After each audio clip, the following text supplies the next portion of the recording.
Entre un sorbo y otro de tequila añejo, ella limpió la comisura de los labios y soltó la bomba con la casualidad de quien comenta sobre el tráfico en periférico.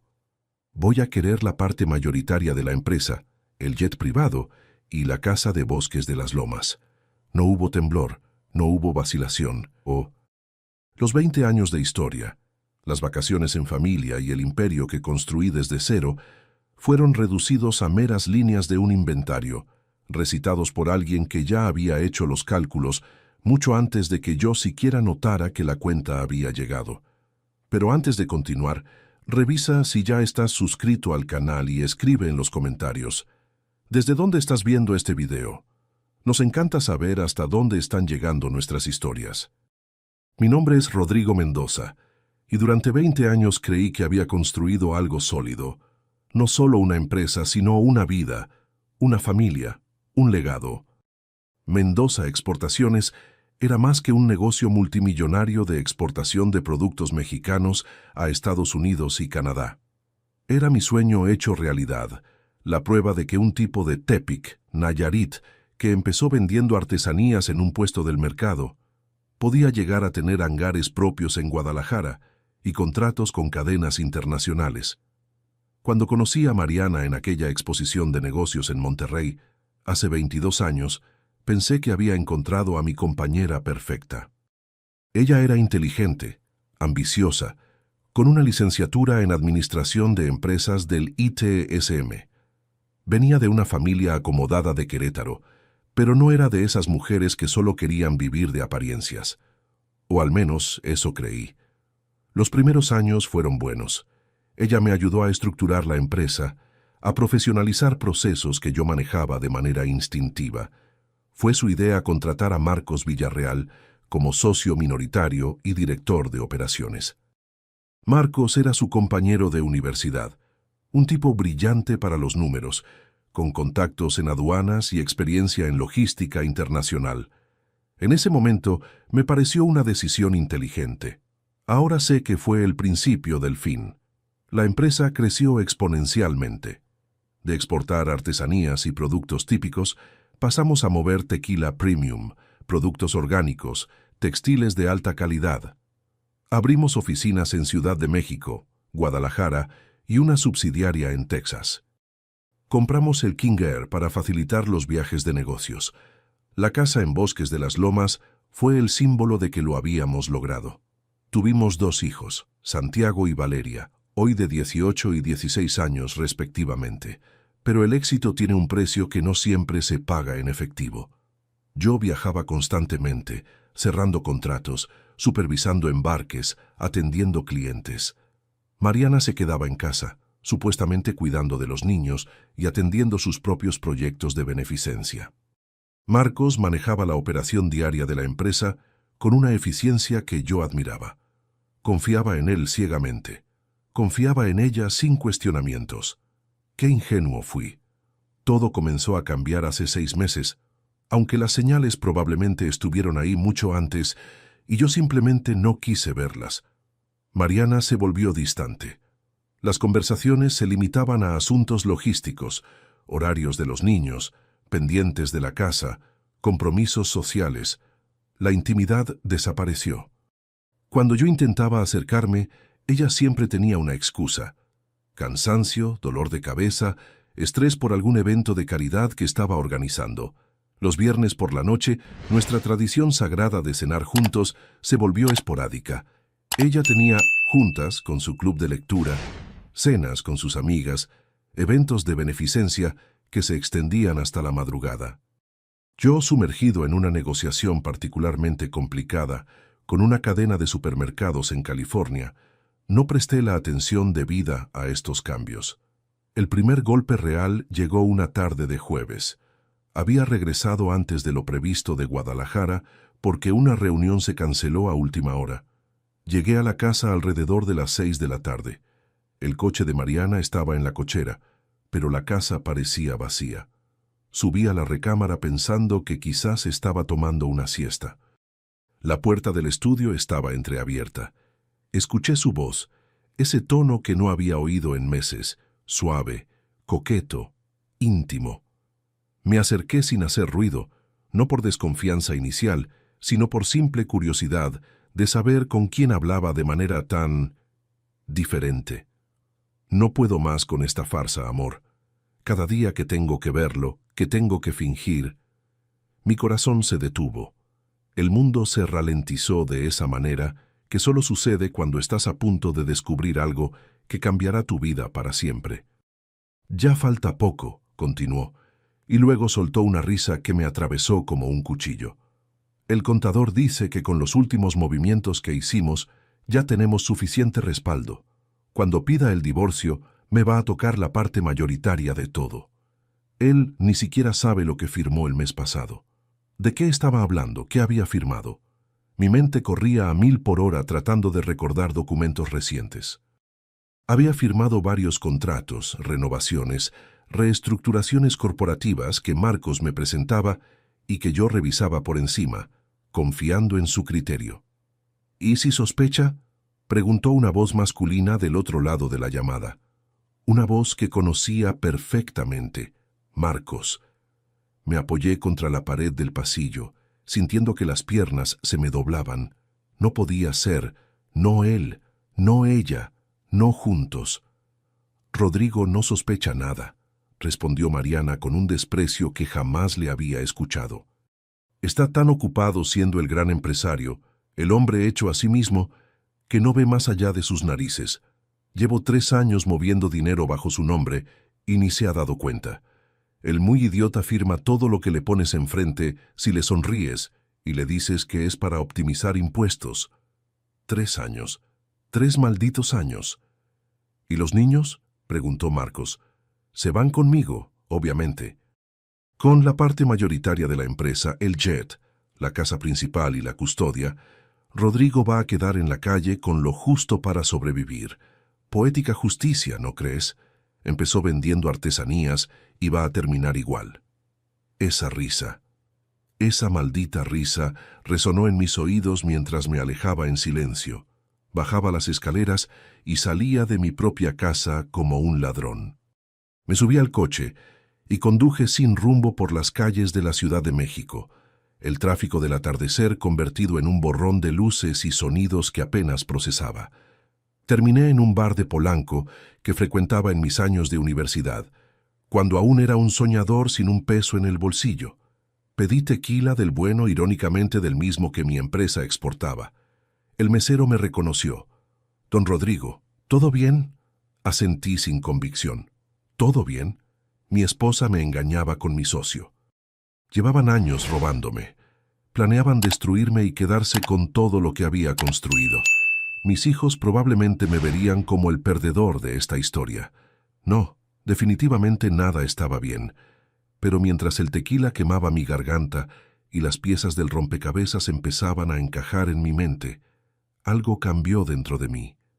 La tristeza inicial, el dolor de la traición, comenzaron a transformarse en algo más frío, más calculado.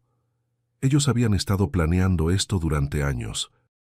Tenían la ventaja del tiempo y la sorpresa, pero ahora yo sabía, y ellos no sabían que yo sabía. Esa noche, sentado en aquel bar mientras la ciudad palpitaba afuera, tomé una decisión. No iba a confrontarlos, no iba a hacer una escena, no iba a darles el placer de verme destruido.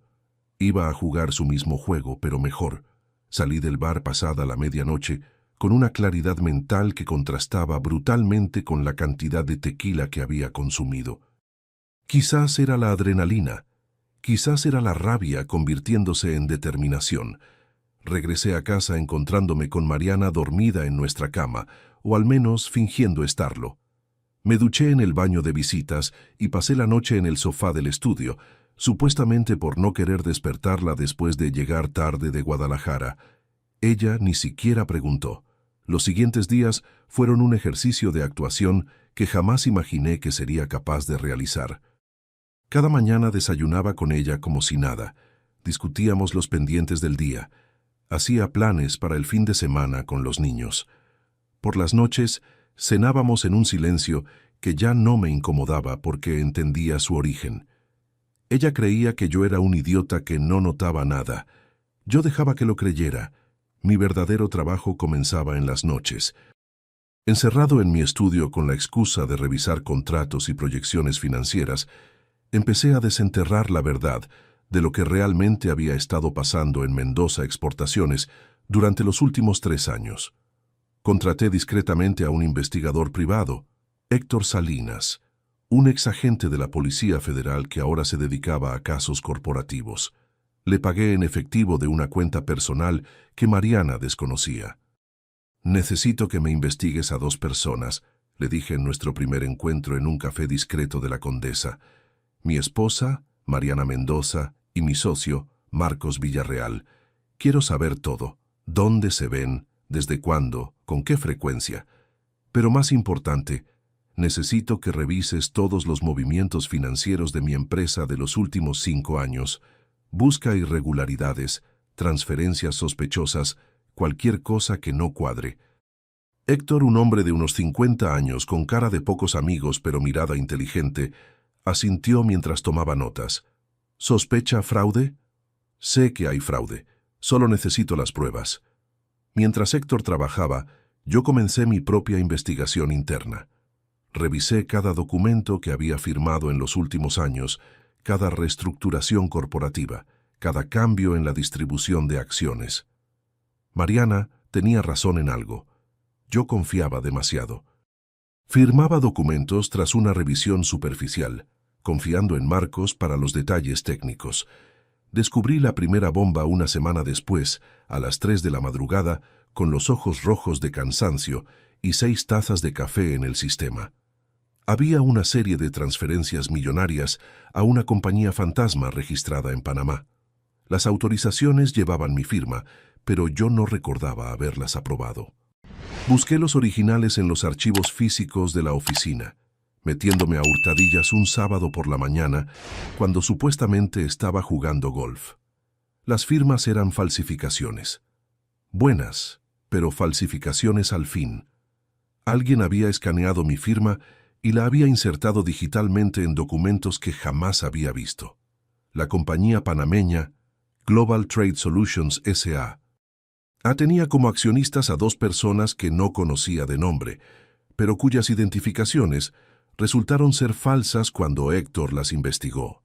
El dinero entraba a esa cuenta desde Mendoza Exportaciones, bajo el concepto de comisiones por intermediación, y luego desaparecía en una maraña de transferencias internacionales.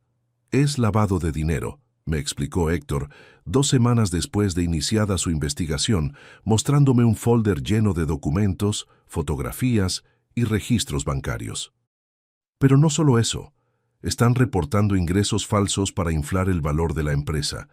Crean facturas de operaciones que nunca existieron, pagan impuestos sobre esos ingresos falsos para darles legitimidad y luego mueven el dinero real a través de esta red de empresas fantasma.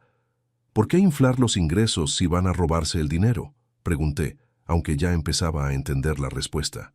«Porque en un divorcio, el valor de la empresa se calcula según los libros. Si los libros muestran una empresa más valiosa de lo que realmente es, tu esposa podría reclamar una tajada mucho mayor. Pero hay algo más». Héctor sacó otro conjunto de documentos: facturas, declaraciones fiscales, reportes a la autoridad aduanera.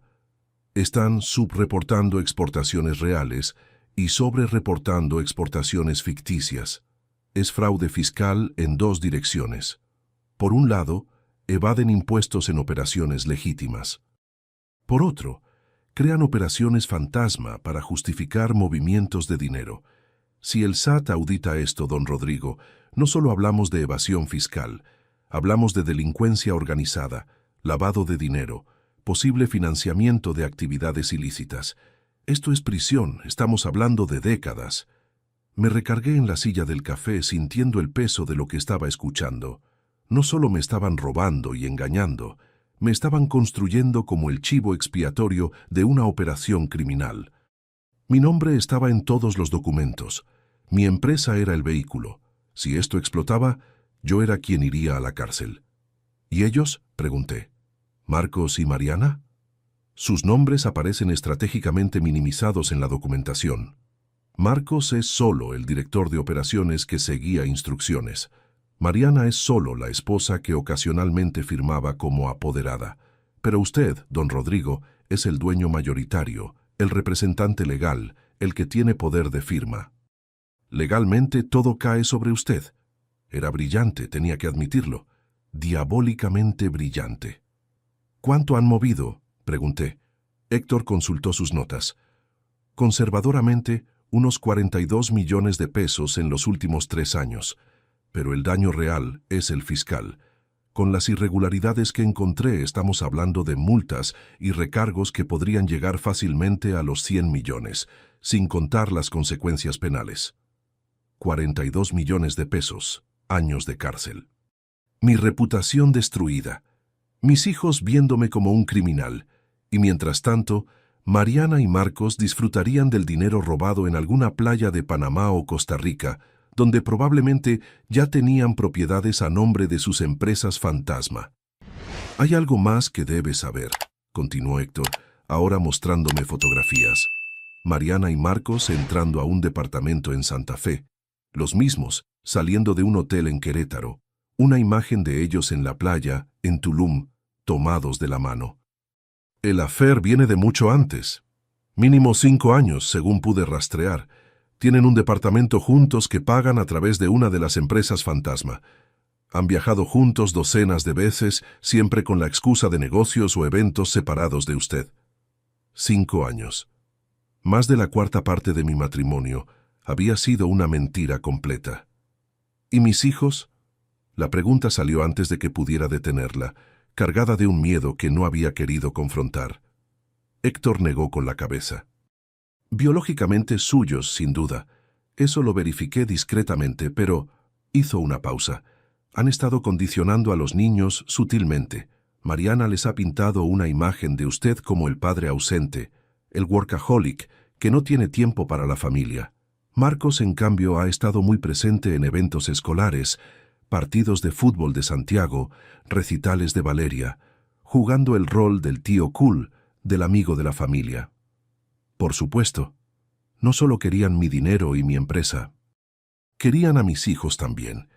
Querían que me vieran como el villano de esta historia, mientras ellos jugaban a ser la familia perfecta. Esa noche, de regreso a casa, observé a Mariana preparando la cena. Se movía por la cocina con la gracia de siempre, tarareando una canción. Se había arreglado más de lo habitual para una cena casual en casa. Un vestido que yo le había regalado en nuestro 10º aniversario, el perfume que le encantaba, el cabello recién peinado. ¿Celebramos algo?, pregunté con genuina curiosidad. Ella se giró sorprendida de verme ahí parado. Por un segundo, solo un segundo, vi algo en sus ojos. ¿Culpa? ¿Miedo? Pero desapareció tan rápido como apareció, reemplazado por una sonrisa. Marcos viene a cenar. Quiere discutir la expansión a Colombia. Pensé que sería bueno hacerlo en casa, más relajado que en la oficina. Por supuesto. Marcos vendría a mi casa, se sentaría en mi mesa, comería mi comida, bebería mi vino, y luego probablemente se llevaría a mi esposa al departamento de Santa Fe, que pagaban con mi dinero robado.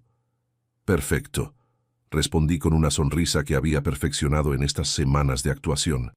Déjame cambiarme. La cena fue una obra de teatro en 3 actos.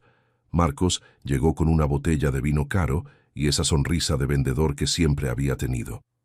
Hablamos de negocios, de la oportunidad en Colombia, de los retos logísticos. Yo asentía, hacía preguntas inteligentes, tomaba notas. El Rodrigo ingenuo, que creía en la lealtad y la honestidad.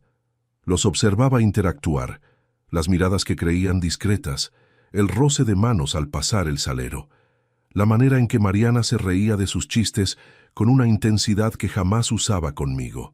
Y yo sonreía, brindaba, y por dentro contaba los días para mi venganza, porque ya tenía un plan, uno que ellos jamás verían venir. El verdadero trabajo comenzó cuando contraté a Gabriela Torres, una abogada especialista en derecho corporativo y fiscal que me fue recomendada por un contacto de confianza en Monterrey. Nos reunimos en su oficina, un lugar discreto en la colonia del Valle, lejos de los círculos donde Mariana y Marcos podían tener oídos. Esto es grave, don Rodrigo, me dijo después de revisar toda la documentación que Héctor había recopilado. Con esta evidencia, su esposa y su socio están viendo mínimo 15 años de prisión por fraude fiscal agravado, lavado de dinero y delincuencia organizada. Pero usted también está en riesgo. Lo sé. Mi nombre está en todos los documentos. Exactamente. Ante la ley, usted es el responsable legal de la empresa, el que autorizó, aunque fuera mediante firma falsificada, todas estas operaciones. Necesitamos construir su defensa demostrando que fue víctima de fraude, que no tenía conocimiento de estas operaciones. Y si hubiera otra manera, dije, la idea que había estado formándose en mi cabeza, finalmente tomando forma completa. Gabriela me miró con curiosidad profesional. ¿Qué tiene en mente? Ella quiere la empresa, quiere la parte mayoritaria, el jet, la casa principal. ¿Qué pasaría si simplemente se lo doy? La abogada frunció el ceño. No entiendo. Si en el divorcio cedo voluntariamente la empresa, todos los activos, todo lo que ella está pidiendo, ¿no se convertiría legalmente en la responsable de la compañía? Los ojos de Gabriela se iluminaron cuando entendió hacia dónde iba. El pasivo legal sigue a quien tiene el control corporativo. Si ella asume la propiedad mayoritaria y la representación legal de la empresa, ella asume también toda la responsabilidad por las fraudes, terminé. Todo lo que hicieron bajo mi nombre ahora sería su problema. Es arriesgado, advirtió Gabriela.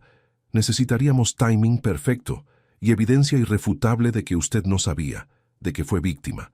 Si ella puede probar que usted sí estaba consciente de las irregularidades. Tengo 3 años de evidencia de que no sabía nada.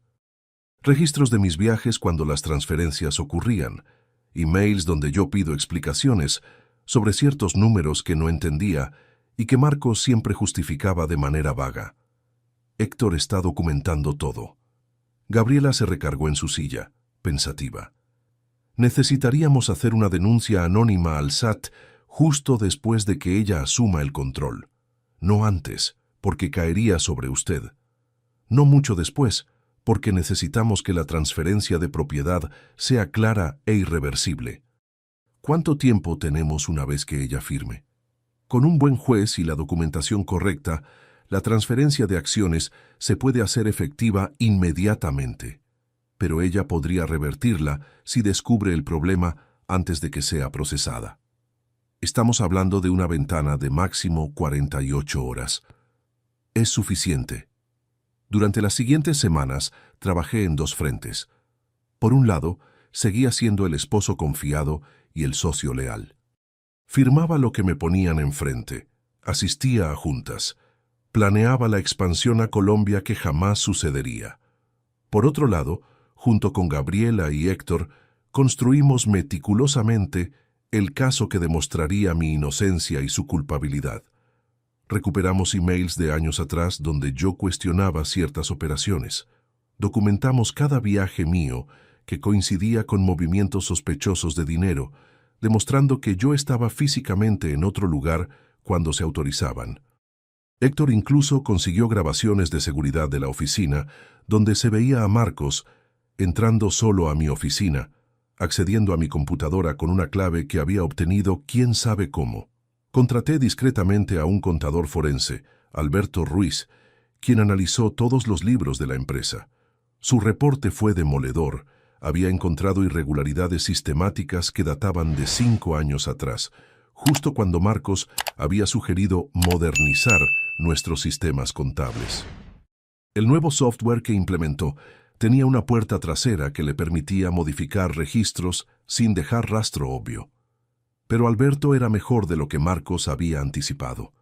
Encontró las huellas digitales, los patrones de modificación, las inconsistencias que delataban la manipulación. «Don Rodrigo», me dijo Alberto en una de nuestras reuniones clandestinas, «con lo que encontré puedo demostrar que estas modificaciones fueron hechas específicamente para ocultar dinero mientras creaban la apariencia de una empresa más valiosa. Pero necesito que entienda algo. Cuando esto salga a la luz, Mendoza Exportaciones probablemente no sobreviva. Las multas, los embargos, el daño reputacional, La empresa está técnicamente muerta. Lo sabía. El imperio que había construido durante 20 años estaba condenado de todas formas. Mariana y Marcos se habían asegurado de eso. La diferencia era que ahora podía elegir quién cargaría con las consecuencias. Una tarde de viernes, Mariana me sugirió que cenáramos juntos. Ella misma preparó mi platillo favorito, mole poblano, el que su madre le había enseñado a hacer cuando empezamos a salir. Abrió una botella de vino, puso música suave, incluso se sentó cerca de mí en el sofá después de cenar. He estado pensando en nosotros, comenzó con una voz suave que no escuchaba en años. Sí, respondí, genuinamente curioso de ver hacia dónde iba. Siento que nos hemos distanciado mucho, tú con tus viajes, yo con mis cosas. Los niños están creciendo y casi no pasamos tiempo juntos como familia. Era casi cómico. Después de años de indiferencia, de engaños, de robarme sistemáticamente, ahora jugaba a la esposa preocupada por el matrimonio. Tienes razón, dije, siguiéndole el juego. He estado muy enfocado en el negocio, quizás demasiado. Ella tomó mi mano. Creo que deberíamos hacer un viaje tú y yo solos. Como en los viejos tiempos, dejar que Marcos maneje la empresa por unas semanas, irnos a Europa, reconectar. Europa, donde probablemente planeaba convencerme de firmar más documentos, de hacer más cambios corporativos que la beneficiarían. O quizás solo quería mantenerme feliz y desprevenido unas semanas más mientras terminaban de preparar su jugada final. Me encantaría, mentí. Déjame revisar la agenda del mes que viene. Esa noche, mientras ella dormía a mi lado, probablemente soñando con su futuro con Marcos y mi dinero, yo miraba el techo de nuestra recámara pensando en todo lo que estaba a punto de perder y ganar. Perdería la empresa, el jet, la casa, cosas materiales que podía reconstruir, pero ganaría justicia, ganaría la verdad, y ganaría la satisfacción de verlos caer desde la misma altura a la que creyeron haber llegado. Gabriela ya había preparado toda la documentación del divorcio. Usamos un despacho diferente para presentarlo, uno que no tuviera ninguna conexión con mis abogados corporativos habituales. La estrategia era simple. Cuando Mariana pidiera el divorcio, como Héctor había confirmado que planeaba hacer el próximo mes, yo me haría el sorprendido, pero cooperativo. No pelearía, no negociaría. Le daría exactamente lo que quería. El SAT ya tenía un archivo en espera, anónimamente enviado, con toda la evidencia de las fraudes.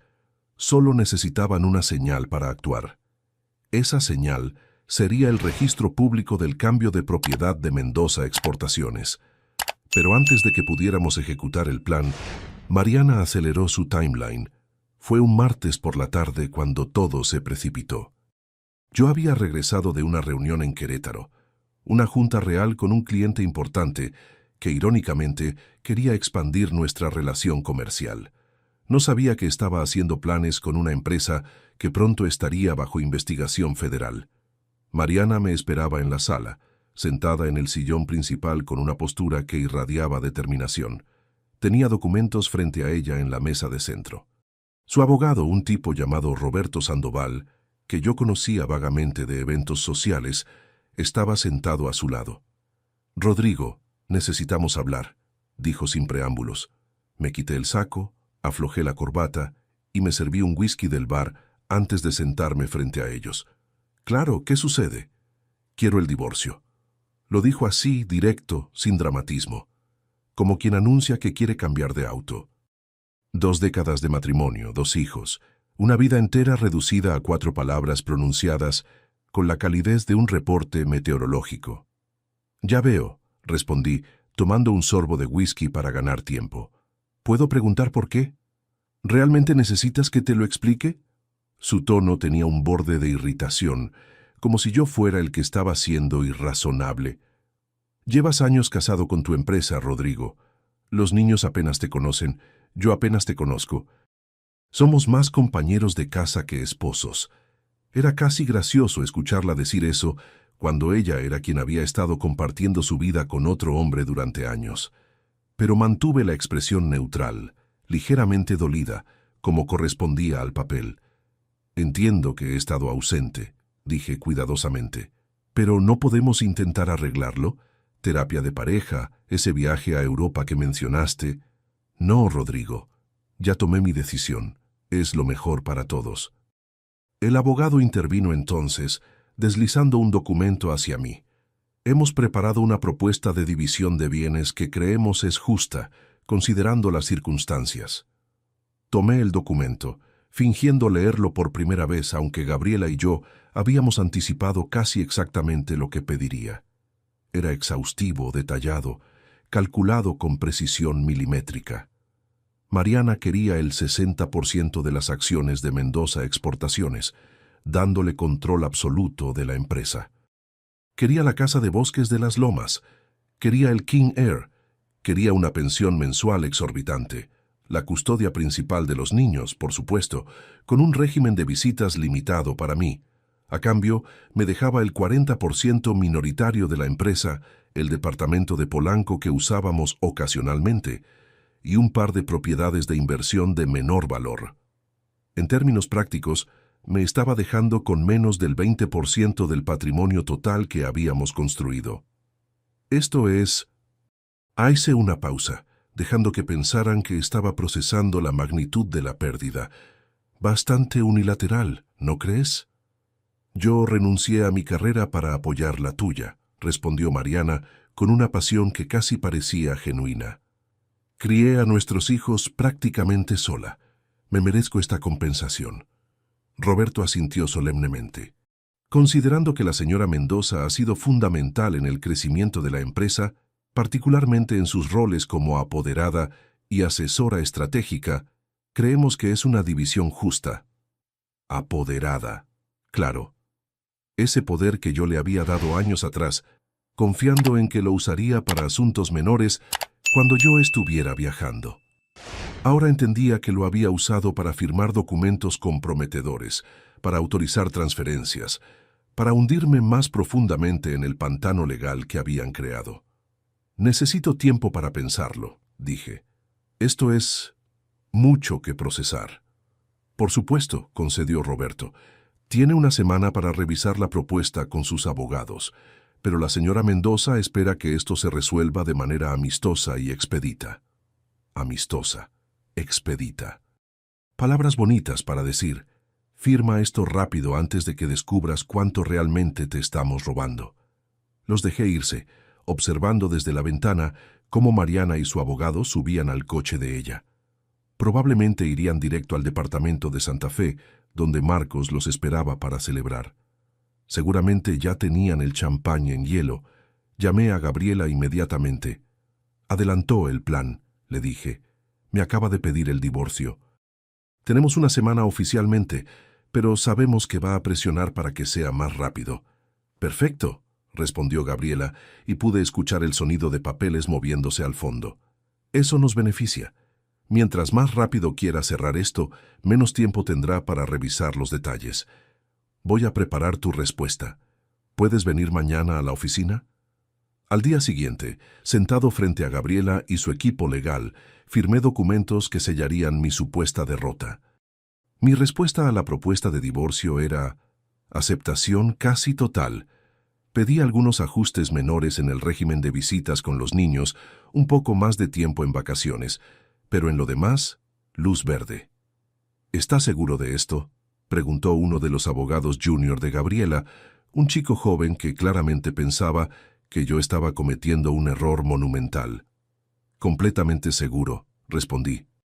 Lo que ese joven abogado no sabía, lo que nadie excepto Gabriela, Héctor y yo sabíamos, era que cada documento que firmaba estaba siendo coordinado con precisión militar con otras acciones que se desarrollaban en paralelo. Héctor había perfeccionado el caso. Teníamos fotografías fechadas de Mariana y Marcos en situaciones comprometedoras, registros de sus viajes juntos, evidencia del departamento de Santa Fe. Pero más importante, teníamos la prueba irrefutable de las fraudes, transacciones bancarias, facturas falsas, declaraciones fiscales adulteradas, y teníamos la evidencia de que yo había sido engañado. mis itinerarios de viaje que me colocaban lejos cuando los crímenes ocurrían, emails donde cuestionaba irregularidades, reportes del contador forense mostrando cómo el sistema había sido manipulado sin mi conocimiento. Alberto, el contador forense, había preparado un informe de 300 páginas que desglosaba cada transacción irregular, cada manipulación contable, cada señal de fraude. Era un documento devastador que no dejaba duda de la culpabilidad de quien controlara la empresa. El SAT está listo, me informó Gabriela. En cuanto el cambio de propiedad sea oficial y público, se activará la investigación. Tienen orden judicial preparada para congelar cuentas, embargar activos, todo. Pero Rodrigo, necesito que entienda algo. La miré esperando. Una vez que esto comience, no hay vuelta atrás. Mariana irá a prisión, casi con certeza. Marcos también. La empresa será intervenida, probablemente liquidada. Sus hijos van a sufrir, van a ver a su madre arrestada. ¿Está preparado para eso? Pensé en Santiago y Valeria, mis hijos que habían sido sutilmente manipulados para verme como el padre ausente. Pensé en cómo reaccionarían cuando vieran a su madre esposada, cuando supieran la verdad sobre su relación con el tío Marcos. Pensé en las sesiones de terapia que necesitarían, en el trauma que esto les causaría. Pero también pensé en la alternativa, dejar que Mariana y Marcos se salieran con la suya, que me destruyeran legal y financieramente, que envenenaran completamente a mis hijos contra mí mientras vivían con el dinero robado. Pensé en el precedente que establecería, en el mensaje que enviaría, que el fraude y la traición son aceptables si eres lo suficientemente astuto. Estoy preparado, dije finalmente, pero quiero estar ahí cuando arresten a Mariana. Quiero estar ahí para los niños inmediatamente después. Necesitan saber que su padre no los abandonó, que todo esto fue por una razón. Podemos arreglarlo, aseguró Gabriela. Los siguientes días fueron surrealistas. Mariana, encantada con mi aparente rendición, se volvió casi amigable. Me preparaba el desayuno, preguntaba por mi día, incluso sugirió que mientras se resolvía el divorcio, mantuviéramos una relación cordial por el bien de los niños. Por el bien de los niños. Esas palabras en su boca me enfermaban. Marcos también estaba más presente que nunca. Venía a la casa constantemente con excusas de papeleo urgente que necesitaba que firmara. Cada documento que me presentaba era una pieza más del rompecabezas de su fraude, y yo los firmaba todos después de asegurarme de que Gabriela tuviera copias. Pronto todo esto estará resuelto, me dijo Marcos una noche, palmeándome la espalda con falsa camaradería.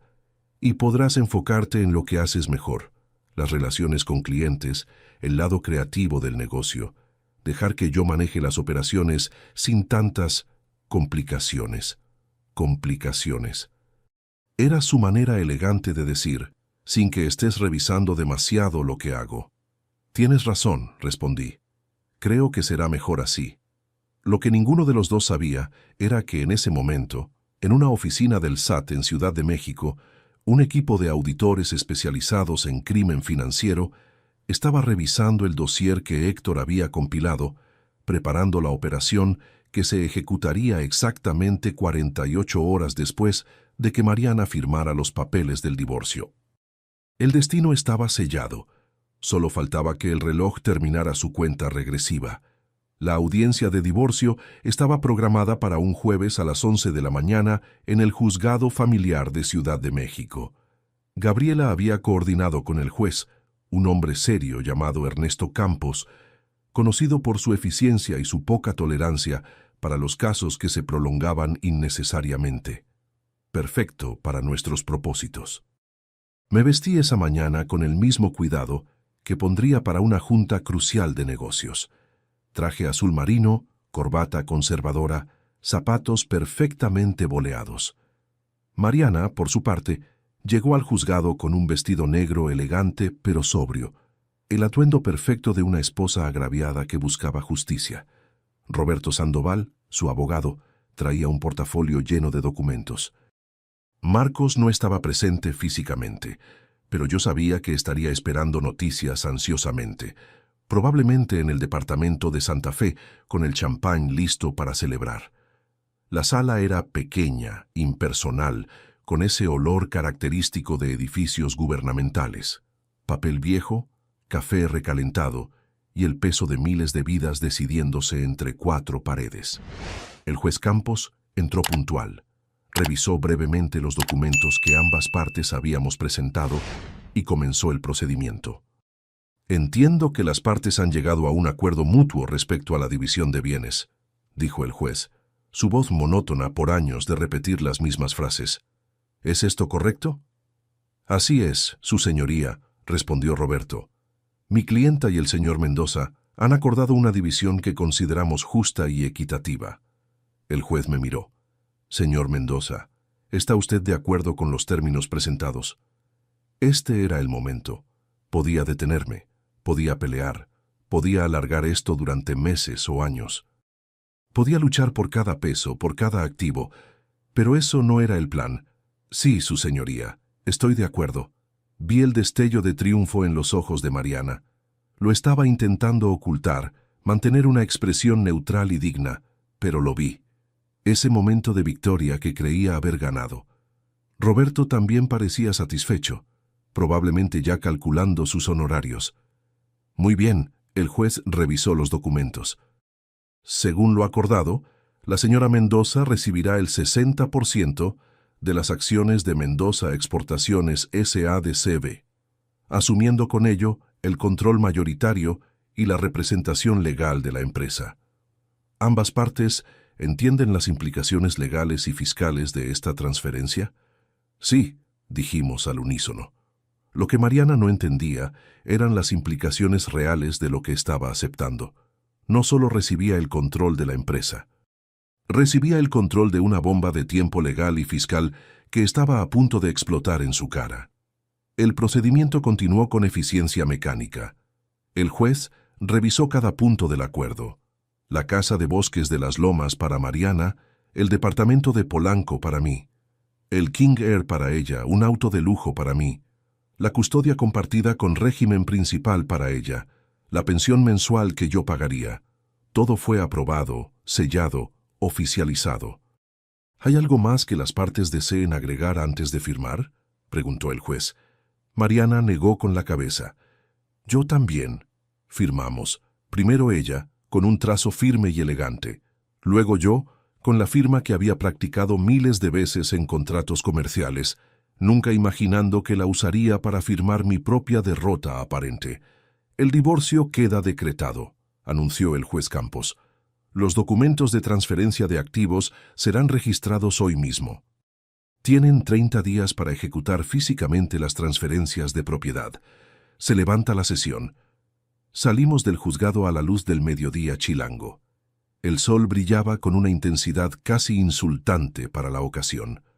Mariana extendió la mano, un gesto formal después de 20 años de matrimonio. Espero que podamos mantener esto civilizado por los niños, dijo. Por supuesto, respondí, estrechando su mano. Por los niños. Roberto se despidió también, prometiendo enviar las copias certificadas de todos los documentos a mi abogado. Luego ellos se fueron en el auto de Mariana, probablemente directo a celebrar. Yo me quedé parado en las escaleras del juzgado, viendo alejarse el coche, sintiendo una mezcla extraña de alivio y aprensión. Gabriela apareció a mi lado. Había estado esperando en un café cercano. «Ya está», dije simplemente. «Ya está», repitió. Miró su reloj. El registro público del cambio de propiedad se hará efectivo en aproximadamente 3 horas. El SAT ejecutará la operación mañana a primera hora. ¿Y los niños? Tu hermana está con ellos en la casa. Les dirás que necesitas hablar con ellos mañana en la noche. Para cuando vean a su madre ya habrá pasado todo. Esa noche fue la más larga de mi vida. Dormí poco, y cuando lo hacía soñaba con escenarios catastróficos donde algo salía mal, donde Mariana descubría el plan, donde yo terminaba siendo arrestado en lugar de ella. Me desperté empapado en sudor varias veces, revisando mi teléfono para ver si Gabriela o Héctor habían enviado alguna alerta. Pero no hubo alertas. Todo iba según el plan. A las 6 de la mañana del viernes, recibí un mensaje de Héctor. En posición. Operación procede según lo planeado. A las 7:30, mientras tomaba mi tercer café de la mañana, Gabriela llamó. El SAT acaba de llegar a las oficinas de Mendoza a exportaciones con orden de cateo. La Policía Federal los acompaña. A las 8:15, el teléfono sonó. Era Mariana, y su voz era algo que jamás había escuchado. Pánico puro. Rodrigo, hay policías en la oficina. Están diciendo que hay fraude fiscal, lavado de dinero. Dicen que van a arrestar al representante legal de la empresa. Tienes que venir. Tienes que arreglar esto. Mariana, dije con una calma que me sorprendió a mí mismo. Ya no soy el representante legal, tú lo eres. Desde ayer a las 3 de la tarde, cuando se registró el cambio de propiedad. Hubo un silencio. Podía imaginar su cara, su mente procesando lo que acababa de decir, las implicaciones cayendo sobre ella como ladrillos. ¿Qué quieres decir? Quiero decir que cuando asumiste el control mayoritario de la empresa, asumiste también todas las responsabilidades legales, fiscales y penales asociadas con ella, y al parecer hay bastantes. Pero tú sabías de esto. Su voz subió una octava. Tú eres quien maneja la empresa. Era. Y no sabía. De hecho, tengo evidencia bastante extensa de que alguien estuvo cometiendo fraudes usando mi nombre y mi firma durante años. Alguien que tenía acceso a mis sistemas, a mis documentos, a mi poder de firma como apoderada. Otro silencio, más largo. Ahora ella estaba entendiendo la magnitud de lo que había sucedido. No puedes hacerme esto. No te estoy haciendo nada, Mariana. Tú pediste la empresa, tú la quisiste, te di exactamente lo que pediste. Que venga con algunos problemas legales no mencionados. Bueno, supongo que debiste haber hecho una auditoría más exhaustiva antes de aceptarla. ¡Hijo de puta!, gritó. Marcos dijo que esto era imposible. Dijo que teníamos todo cubierto. Ahí estaba, la confirmación de que ambos estaban involucrados, grabada en mi teléfono que convenientemente estaba en modo de altavoz con Gabriela escuchando al otro lado de la habitación. Marcos, dije suavemente, fue arrestado hace 20 minutos en su departamento, el mismo departamento de Santa Fe que ustedes pagaban con dinero de las empresas fantasma. Los investigadores encontraron bastante evidencia interesante ahí. Escuché un ruido, como si el teléfono se hubiera caído.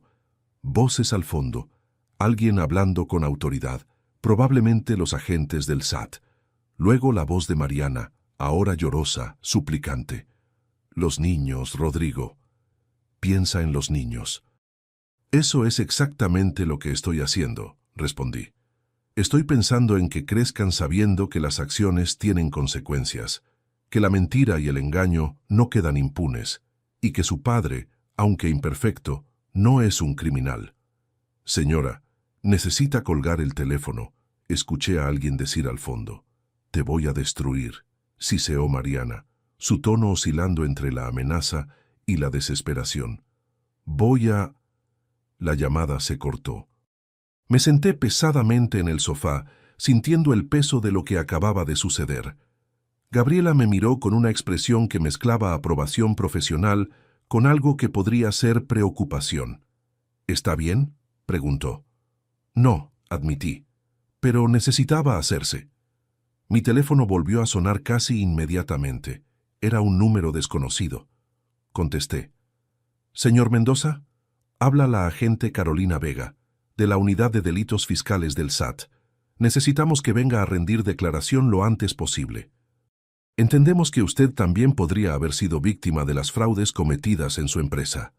Por supuesto, agente, mi abogada y yo estamos a su disposición. Excelente. También debo informarle que la señora Mariana Mendoza Salazar y el señor Marcos Villarreal han sido detenidos bajo sospecha de fraude fiscal agravado, lavado de dinero y delincuencia organizada. Están siendo trasladados al Ministerio Público para su procesamiento. Entiendo. Señor Mendoza, sé que esta debe ser una situación muy difícil para usted, pero necesito que sepa que la evidencia que presentó Ha sido invaluable para este caso. Después de colgar, miré a Gabriela. ¿Ahora qué? Ahora vas con tus hijos y les explicas lo que puedas explicarles. Luego rendimos tu declaración, formalizamos tu estatus de víctima en el caso y empezamos el largo proceso de reconstruir tu vida.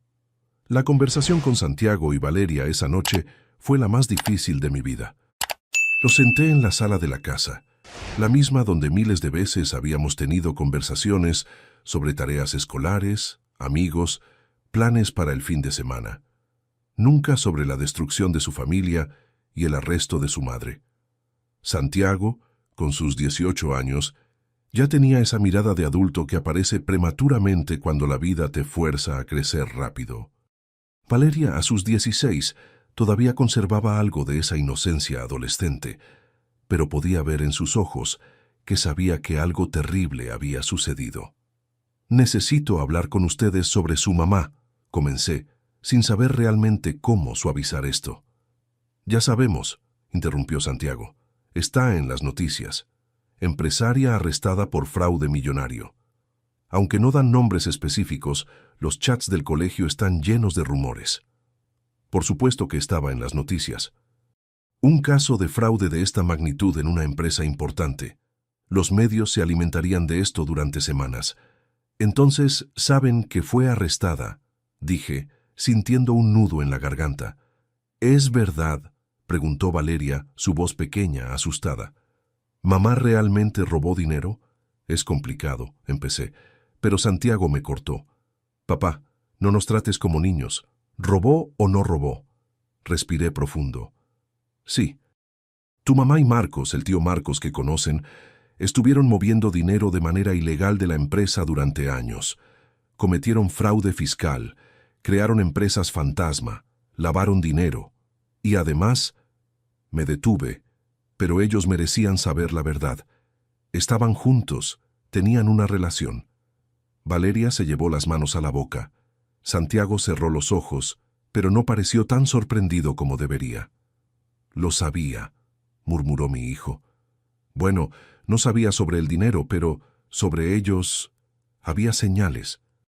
La forma en que se miraban, las excusas raras cuando ambos desaparecían al mismo tiempo. Quise pensar que estaba imaginando cosas». «¿Y tú, papá?», preguntó Valeria, con lágrimas empezando a correr por sus mejillas. «¿Tú también robaste?». Esa pregunta me dolió más que cualquier cosa que Mariana hubiera podido decirme o hacerme. «No, mi amor, yo no sabía nada. Ellos lo hicieron a mis espaldas, usando mi nombre, mi firma, mi confianza. Cuando me enteré, reuní la evidencia y la entregué a las autoridades».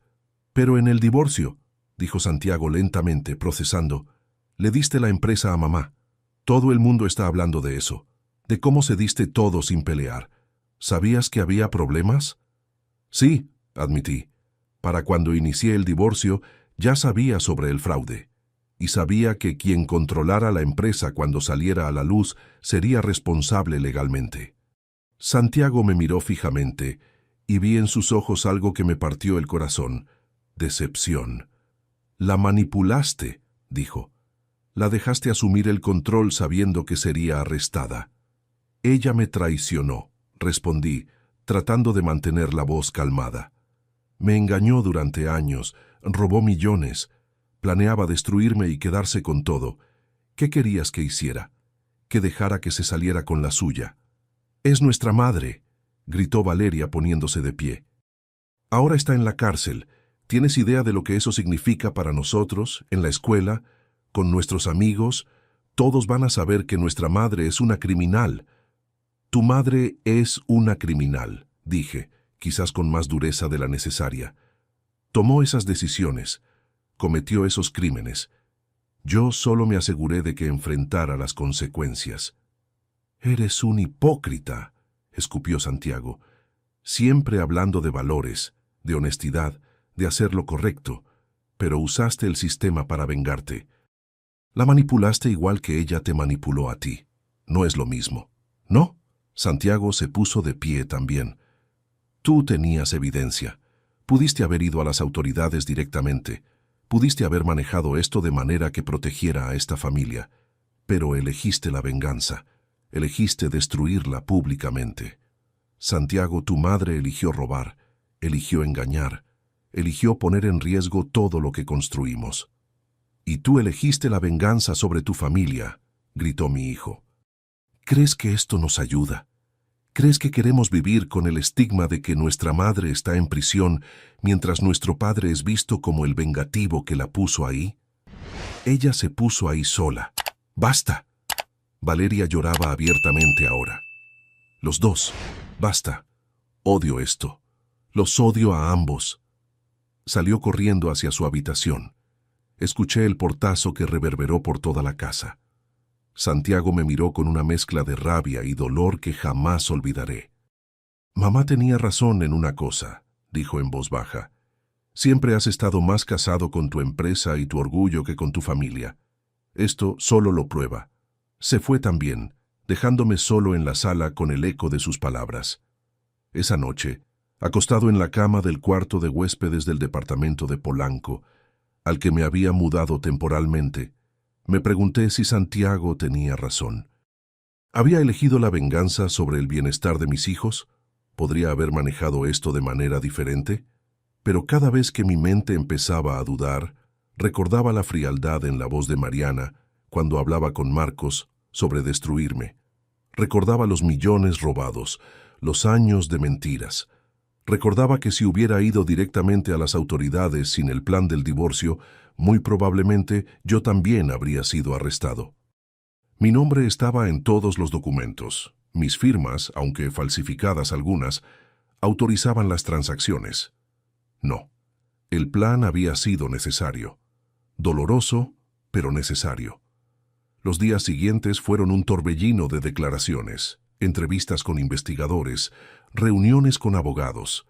Gabriela trabajó incansablemente para establecer mi estatus como víctima en el caso.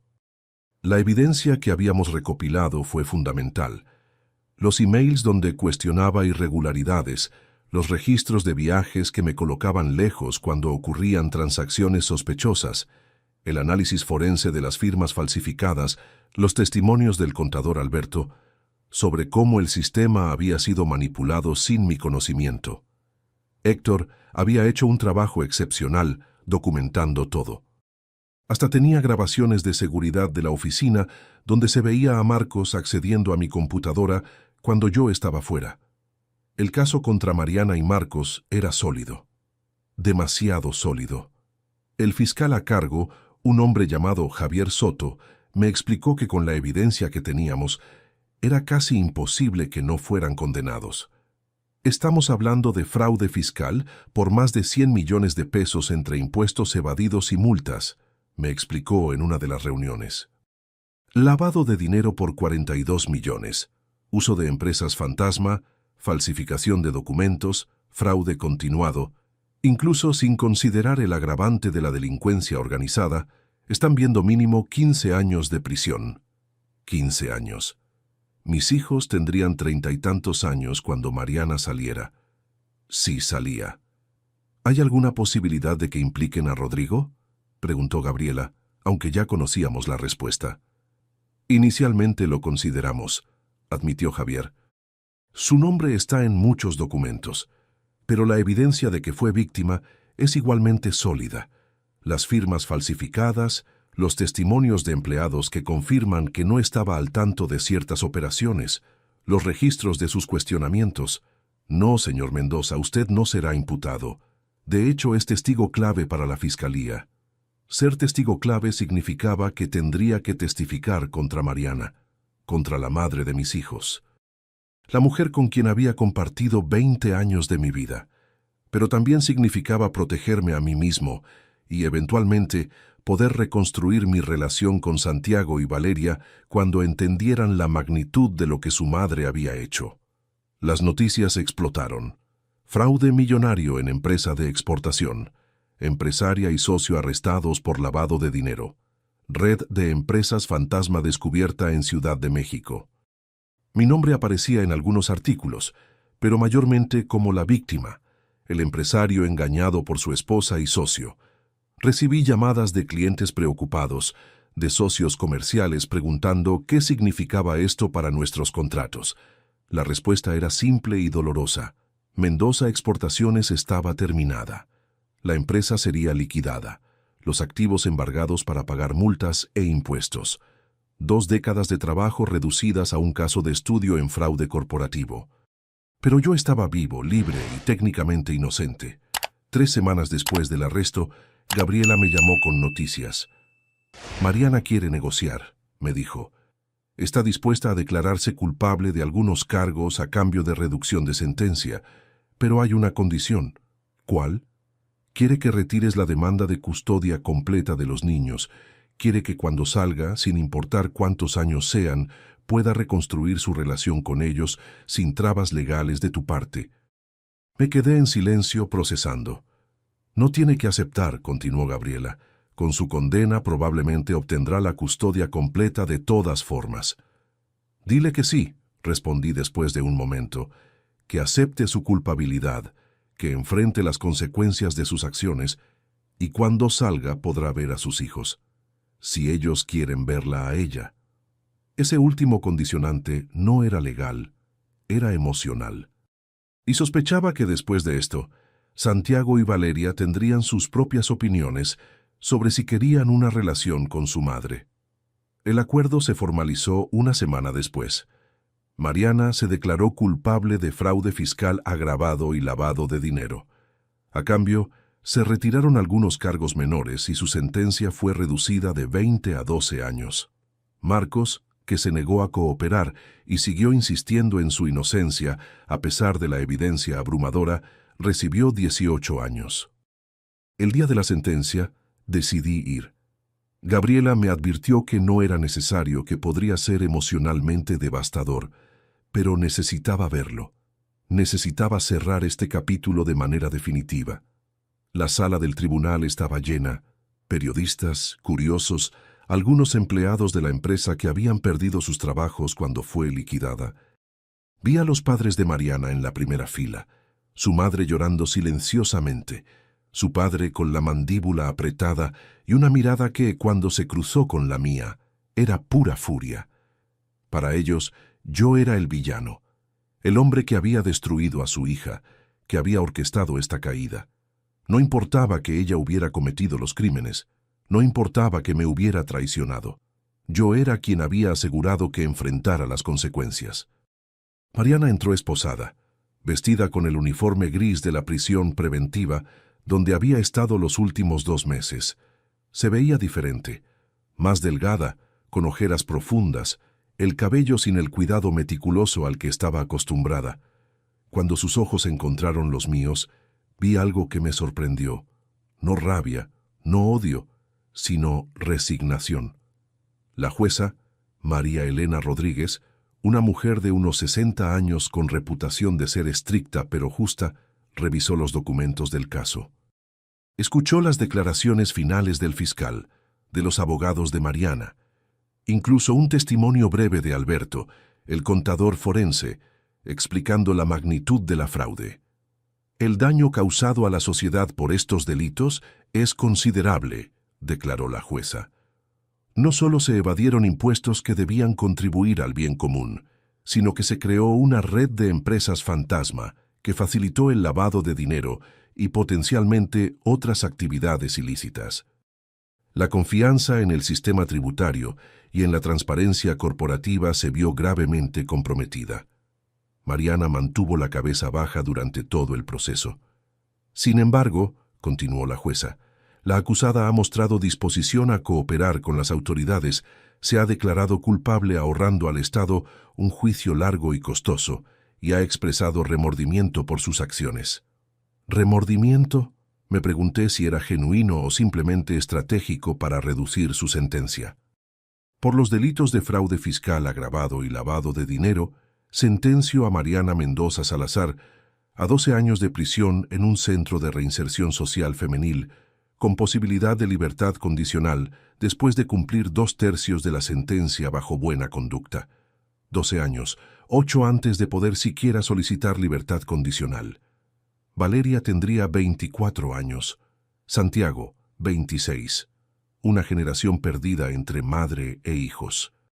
Después de la sentencia, mientras la sala se vaciaba, me quedé sentado. No estaba seguro de qué sentía. ¿Triunfo? ¿Venganza satisfecha? ¿Vacío? Los padres de Mariana pasaron junto a mí. Su padre se detuvo. «Espero que puedas vivir contigo mismo», dijo en voz baja pero cargada de veneno. «Destruiste a nuestra hija». «Ella se destruyó a sí misma», respondí, cansado. «Yo solo me aseguré de que no me destruyera a mí en el proceso». «Eres un cobarde», escupió. «Un hombre de verdad habría perdonado». «Un hombre de verdad no permite que lo roben y lo engañen durante años», repliqué. «Un hombre de verdad protege lo que ha construido y asegura que la justicia prevalezca».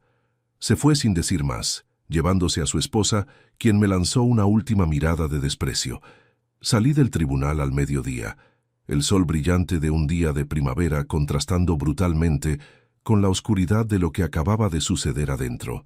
Gabriela me esperaba en las escaleras. «¿Cómo se siente?», preguntó. «No lo sé», admití. «Vacío, aliviado, culpable, todo al mismo tiempo. Es normal. Acaba de ver a la madre de sus hijos ser sentenciada a más de una década en prisión. Sería extraño que no sintiera nada». Caminamos hacia el estacionamiento en silencio. Cuando llegamos a mi auto, Gabriela se volvió hacia mí. «Rodrigo, sé que estos meses han sido infernales, pero hizo lo correcto. Si no hubiera actuado, estaría en su lugar o peor. Sus hijos eventualmente entenderán. Quizás no ahora, quizás no pronto, pero lo harán». «¿Y si no lo hacen?», pregunté. «¿Y si Santiago y Valeria me odian por el resto de sus vidas? Entonces habrá tomado la decisión correcta de todas formas, porque la alternativa era dejar que los criminales ganaran, y ese no es el ejemplo que quiere darles, ¿o sí?». Manejé de regreso al departamento de Polanco, sintiéndome extrañamente desconectado de todo. La ciudad continuaba con su ritmo frenético, miles de personas viviendo sus vidas, completamente ajenas al drama que se había desarrollado en el tribunal. En casa, encontré un sobre que habían deslizado bajo la puerta. Lo abrí con cautela. Era una carta, escrita a mano en una caligrafía que reconocí instantáneamente. «Rodrigo, sé que no merezco nada de ti, ni tu tiempo, ni tu atención, y mucho menos tu perdón. Pero necesito que sepas algunas cosas. Tienes razón en todo. Soy una criminal. Tomé decisiones terribles, te traicioné de las peores maneras posibles, y merezco estar donde estoy. No te escribo para buscar compasión o para pedirte que intercedas de alguna manera. Te escribo porque necesitas saber que los niños no tienen la culpa de nada de esto. Santiago está furioso contigo, Valeria está confundida, pero ambos te necesitan.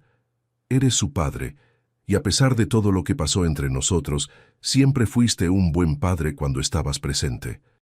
No les hables mal de mí, por favor. Ya tendrán toda su vida para formarse su propia opinión sobre quién soy y qué hice.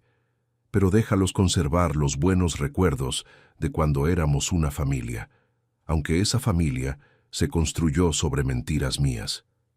Marcos y yo, fue una estupidez que se extendió años y que arruinó todo. No puedo explicar cómo empezó o por qué continué. Solo sé que en algún punto dejé de verte como mi esposo y empecé a verte como un obstáculo. Eso dice más sobre mis defectos que sobre los tuyos. El dinero, el fraude, todo eso fue idea mía. Marcos fue mi cómplice, sí, pero yo fui quien lo inició. Vio una oportunidad de tener la vida que sentía que merecía, la vida que creí que tú no me estabas dando porque estabas más enfocado en el negocio que en mí. Qué irónico que destruyera ese mismo negocio en mi búsqueda de venganza. Voy a estar encerrada durante 12 años, probablemente 8 si me porto bien, como me dicen los abogados. Para cuando salga seré otra persona, una mujer de 50 y tantos años, sin carrera, sin empresa, con un récord criminal y hijos adultos que probablemente no querrán verme. Esa es mi consecuencia. La acepto. Pero tú tienes una segunda oportunidad con nuestros hijos.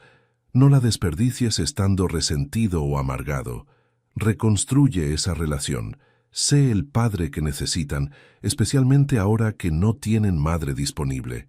Y algún día, cuando estés listo, perdóname. No por mí, sino por ti. Porque cargar con el rencor solo te hará daño. Siempre fuiste mejor persona que yo, Rodrigo. Por eso me dolió tanto cuando planteaste este juego final, porque me demostró que podías jugar tan sucio como yo cuando era necesario. Y eso significa que sí te destruí, solo que de una manera diferente a la que planeaba. Lo siento. Mariana. Leí la carta 3 veces, sintiendo lágrimas que no había derramado en meses finalmente escapar. No lloraba por Mariana, ni por el matrimonio perdido, ni siquiera por la empresa destruida. Lloraba por la inocencia perdida, por la creencia de que si trabajabas duro y eras honesto, las cosas salían bien, por la confianza en que la gente que amabas jamás te traicionaría de maneras tan devastadoras, por la simplicidad de una vida que ya nunca podría recuperar. Esa noche llamé a Santiago. No contestó. Le dejé un mensaje de voz. Hijo, sé que estás enojado conmigo. Tienes derecho de estarlo. Pero necesito que sepas que todo lo que hice, lo hice porque no veía otra alternativa. Tu madre y Marcos me pusieron en una posición donde o actuaba de manera decisiva o me destruían completamente. No te pido que lo entiendas ahora, pero algún día, cuando seas mayor, cuando quizás estés en una posición donde alguien en quien confías te traicione profundamente, espero que recuerdes que tu padre no se quedó de brazos cruzados, que luchó, que se protegió. Y más importante, que nunca dejó de amarte a ti y a tu hermana. Jamás. Te amo, hijo. Siempre. A Valeria le escribí un mensaje de texto, sabiendo que era más propensa a leer que a escuchar. Mi niña hermosa, sé que todo esto es confuso y doloroso. Sé que probablemente me odias en este momento, pero quiero que sepas que puedes contarme cualquier cosa, preguntarme lo que quieras sobre lo que pasó. No te voy a mentir. Ya tuviste suficientes mentiras para toda una vida. Tu papá que te adora. No recibí respuesta de ninguno de los dos esa noche, ni la siguiente, ni durante la siguiente semana. Pero no me rendí. Seguí mandando mensajes, breves, sin presionar, solo recordándoles que estaba ahí. 6 meses después de la sentencia, mi vida había tomado una forma que jamás habría imaginado. El departamento de Polanco se convirtió en mi hogar permanente. Era más pequeño que la casa de Bosques de las Lomas, pero era mío, sin fantasmas, sin recuerdos dolorosos en cada esquina. Mendoza Exportaciones ya no existía. La empresa fue liquidada, los activos vendidos para pagar multas e impuestos. Irónicamente, después de todo, quedó algo de dinero. No mucho, pero suficiente para que tuviera un colchón mientras decidía qué hacer con el resto de mi vida. Santiago y Valeria seguían distantes, pero no completamente fuera de alcance. Santiago había aceptado reunirse conmigo una vez, una cena tensa e incómoda donde apenas hablamos, pero fue un inicio. Valeria era más resistente, comunicándose solo a través de mensajes breves y fríos, pero al menos se comunicaba. La terapeuta que contraté para ellos, la doctora Ana Méndez, me dijo que era un proceso normal, que estaban atravesando un duelo complejo, la pérdida de su madre, la pérdida de la familia como la conocían, la pérdida de la inocencia sobre cómo funcionaba el mundo de los adultos. Eventualmente, me aseguró la doctora Méndez, cuando procesen completamente lo que su madre hizo, no solo a usted, sino a ellos y a toda la familia, empezarán a entender sus acciones desde una perspectiva diferente. Pero eso toma tiempo. Años, quizás. Años. Podía esperar años. Después de todo había esperado 20 años construyendo un imperio que resultó estar fundado sobre arena. Podía esperar lo que fuera necesario para reconstruir mi relación con mis hijos, esta vez sobre cimientos más sólidos. Profesionalmente, me tomé un año sabático. Viajé, algo que irónicamente había hecho muy poco a pesar de dirigir una empresa de exportación. Visité lugares que siempre había querido conocer, pero nunca tenía tiempo. Japón, Nueva Zelanda, Perú. En cada lugar observaba cómo otros empresarios manejaban sus negocios, sus vidas, sus familias. En Tokio, conocí a un hombre llamado Hiroshi que manejaba una empresa familiar de exportación de té. Cenamos juntos una noche y le conté mi historia, omitiendo algunos detalles pero compartiendo la esencia. Un negocio perdido, una familia destruida por la traición. En Japón, me dijo Hiroshi mientras servía más sake, tenemos un concepto llamado kintsugi. Es el arte de reparar cerámica rota con oro. La idea es que el objeto no solo se repara, sino que se vuelve más bello y más valioso porque su historia de ruptura se hace visible y se honra. ¿Estás diciendo que debería honrar mi historia de ruptura?, pregunté, no del todo convencido. Estoy diciendo que las grietas que ahora tiene en su vida, las relaciones dañadas, la confianza perdida, todo eso puede convertirse en algo más fuerte si lo repara de la manera correcta, no pretendiendo que nunca pasó, sino integrándolo en quién es ahora. Esas palabras se quedaron conmigo durante todo el viaje de regreso a México. Cuando volví a Ciudad de México, empecé algo nuevo. No una empresa de exportación, no algo relacionado con mi vida anterior. Abrí una consultoría para pequeños empresarios, enfocándome en ayudar a emprendedores jóvenes a estructurar sus negocios de manera transparente y legal desde el inicio. Era irónico, lo admito. El hombre que había sido víctima de fraude ahora enseñaba a otros cómo evitar ser víctimas. Pero había un propósito en ello. Cada empresario que asesoraba, cada negocio que ayudaba a establecerse correctamente desde el principio, se sentía como una pequeña reparación del daño que Mendoza Exportaciones había causado. También empecé a dar charlas, primero pequeñas, en universidades y cámaras de comercio locales. Compartía mi historia, sin dramatismo, solo los hechos, cómo había confiado demasiado, cómo las señales de advertencia estaban ahí, pero las ignoré, cómo casi pierdo todo. La confianza es hermosa, decía en estas charlas, pero la confianza ciega es peligrosa. Puedes confiar en la gente y verificar. Puedes amar a alguien y proteger tus intereses. No son mutuamente excluyentes. Casi un año después de la sentencia, recibí una llamada inesperada. Era Santiago. «Papá», dijo, su voz diferente de cómo la recordaba, más madura, más reflexiva. «¿Podemos hablar? De verdad hablar, no solo esa cena incómoda que tuvimos». «Por supuesto, hijo». «Cuando quieras, donde quieras». Nos reunimos en un café de la Condesa, el mismo donde había conocido a Héctor por primera vez. Santiago llegó puntual. Se sentó frente a mí con una seriedad que me recordó dolorosamente a mí mismo a su edad. «Fui a ver a mamá», comenzó sin preámbulos. Mi corazón se aceleró. «¿Cómo está?» «Diferente. Está... no sé cómo describirlo. Quebrada, pero intentando reconstruirse, supongo. Tomó algunas clases en la prisión. Está trabajando en la biblioteca. Dice que está escribiendo». «¿Escribiendo? Memorias o algo así, sobre lo que hizo, por qué lo hizo. Dice que es su forma de procesar todo». Asentí, sin saber qué decir a eso. «Papá», me dijo la verdad. Todo, sobre el fraude, sobre Marcos, sobre cómo te manipuló, sobre cómo planearon destruirte. Santiago hizo una pausa. Y sobre cómo tú lo superaste en su propio juego. Santiago... «No», levantó la mano. «Déjame terminar. Pasé todo este año odiándote, pensando que habías elegido la venganza sobre nosotros.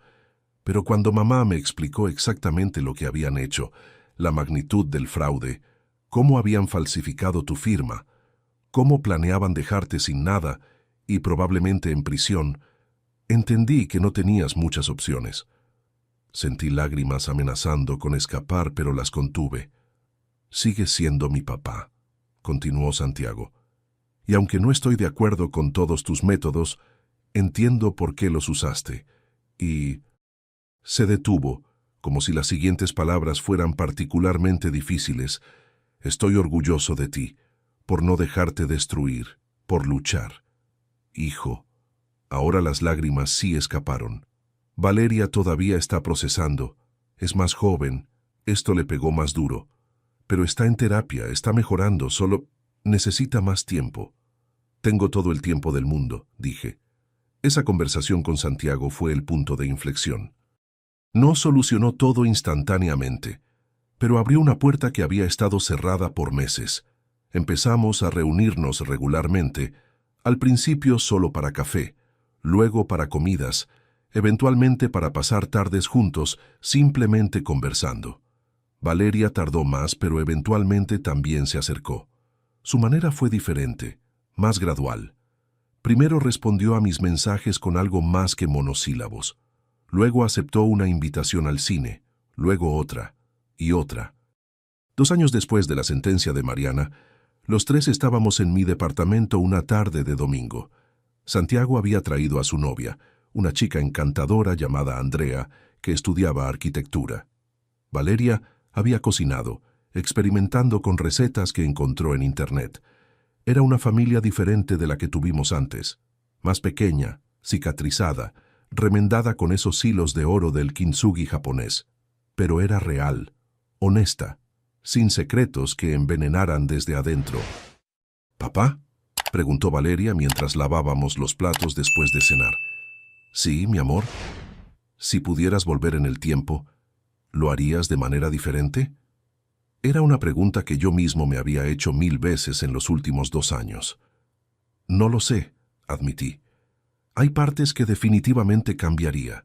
Prestaría más atención a mi matrimonio, pasaría más tiempo con ustedes, verificaría más de cerca lo que pasaba en la empresa. Pero en cuanto a cómo manejé el descubrimiento del fraude, si hice una pausa, haría exactamente lo mismo. Porque la alternativa era dejar que me destruyeran y eso no habría ayudado a nadie. Mamá dice que te perdonó, dijo Valeria suavemente, en su última carta. Mariana me escribía ocasionalmente desde prisión, cartas breves, reflexivas, nunca pidiendo nada, solo compartiendo su proceso, sus pensamientos, su crecimiento. Las guardaba todas en una caja en mi estudio. Lo sé, respondí, y yo también la he perdonado. No inmediatamente, y no fácilmente, pero sí, porque cargar con el resentimiento solo me hacía daño a mí. Esa noche, después de que los niños se fueron, me senté en mi estudio mirando el skyline de la Ciudad de México. 20 años atrás, llegué a esta ciudad con un sueño y una maleta. Construí un imperio, fundé una familia, alcancé alturas que jamás imaginé. Luego perdí casi todo. Pero en el proceso de perder, de caer, de tener que reconstruir desde los escombros, aprendí algo que nunca habría aprendido en la cima. El verdadero éxito no se mide en activos o en números de cuenta bancaria. Se mide en la autenticidad de tus relaciones, en la integridad de tus acciones, en tu capacidad de levantarte después de ser derribado. Mariana me traicionó, Marcos me robó, pero al final ellos perdieron más que yo. Perdieron su libertad, su reputación, años de sus vidas encerrados. Perdieron a sus hijos, al menos durante un tiempo largo. Yo perdí una empresa, dinero, propiedades, pero conservé mi integridad, mi libertad. Y eventualmente reconstruí mi relación con lo único que realmente importaba, mis hijos. Hubo momentos en que me pregunté si había cruzado una línea ética al manipular el divorcio de la manera que lo hice. Por supuesto. Me sentí culpable cuando vi a Mariana esposada, cuando escuché su sentencia, cuando supe que pasaría años en prisión. Absolutamente. Pero cada vez que esas dudas surgían, recordaba la frialdad en su voz cuando planeaba mi destrucción. Recordaba los millones robados, los años de engaño, la intención maliciosa detrás de cada acción, y recordaba que si no hubiera actuado exactamente como actué, probablemente sería yo quien estaría en prisión ahora, destruido no solo financieramente, sino también legalmente, separado de mis hijos no por su elección, sino por barrotes de acero. No, no había sido el camino fácil. No había sido el camino limpio, pero había sido el camino necesario. Y aquí estaba, 2 años después, con una vida más pequeña pero más real, un negocio más modesto pero más significativo, una familia fracturada pero sanando. El teléfono sonó. Era un mensaje de Santiago. Papá, gracias por hoy. Andrea dice que eres genial. Nos vemos la próxima semana. Sonreí mientras escribía mi respuesta. Por supuesto, hijo. Los amo. Y era verdad. Los amaba. Amaba esta nueva vida que había surgido de las cenizas de la antigua. Amaba la claridad que viene después de que todas las mentiras se queman. Amaba saber que nunca más confiaría ciegamente, pero que tampoco dejaría que la traición me convirtiera en alguien incapaz de confiar del todo. Entre un sorbo y otro de tequila, ella había limpiado el canto de los labios y soltado la bomba que cambiaría nuestras vidas para siempre. Pero lo que Mariana no sabía, lo que no podía haber sabido, es que yo era más resistente de lo que parecía, que había aprendido a jugar el juego largo, y que cuando alguien intenta destruirte, a veces la única opción es asegurarte de que seas tú quien siga en pie cuando el polvo se asiente. ¿Ganadores en esta historia? No realmente. Todos perdimos algo. Mariana perdió su libertad y su familia. Marcos perdió su futuro. Los niños perdieron su inocencia y la familia que conocían. Y yo perdí mi empresa, mi matrimonio, y una versión de mí mismo que creía que el mundo era fundamentalmente justo, pero en el proceso de perder todo eso, encontré algo más valioso, la certeza de que podía sobrevivir a la peor traición, tomar las decisiones más difíciles, y aún así emerger como alguien en quien mis hijos eventualmente podrían confiar y respetar. No era el final feliz de un cuento de hadas. Era el final realista de una historia complicada sobre traición, venganza, justicia y redención. Y a veces, eso es suficiente. Ahora, si te gustó esta historia, haz clic en suscribirte y dime en los comentarios qué parte te dejó con la boca abierta. Y no olvides hacerte miembro para tener acceso a videos exclusivos que no publico aquí. Te espero allá.